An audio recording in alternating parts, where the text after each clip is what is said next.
So the next exercise I want to show you guys is the dead bug. The dead bug is an anti-extension exercise, so preventing spinal extension. Our abs have to work to bring my spine back to a neutral posture when put in this extended state. I'll show you progression and regression for the dead bug. But basically you're going to lay on your back face up. You want to stack your knees over your hips with your shins parallel to the ground and your hands right above as the beginning of the dead bug. Sometimes this works well on like a Bosu ball on the round side. You put it right in the arch of their back. It'll force spinal extension, so we contract our core to prevent the extension, anti-extension. So I'm going to show you guys on the ground right here. This would be the basic dead bug. You can either hold this for time, and I'll show you how to make rep schemes out of it. Basically, right here, knees above my hips, my shins will be parallel, and I'm straight up. This is kind of the starting point for this exercise. The biggest thing to make sure is that I have no extension in my spine.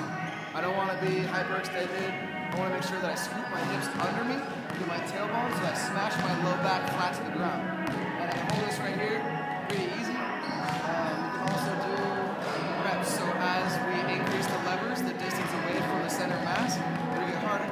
I usually like a contralateral pattern with opposite hand, opposite foot to build coordination.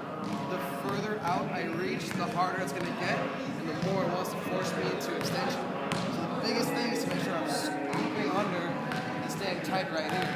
If an athlete absolutely cannot keep their low back on the ground, you want to force core activity by giving them a band or something that they have to pull off the wall, hold right here, allowing the field we call it.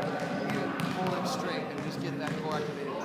Got to keep our back flat, and then we can progress this with a Bosu ball, and then we can also start progressing this with hands moving contralaterally. I'm doing a poor job of this, but we want to keep our neck nice and neutral. Next part of our spine, we want a neutral spine, we'll stay neutral throughout. So a full progression rep will look something like this. Out, and out. Again, contralateral, opposite sides. A Bosu ball right here makes a world of difference. So consider that as a progression.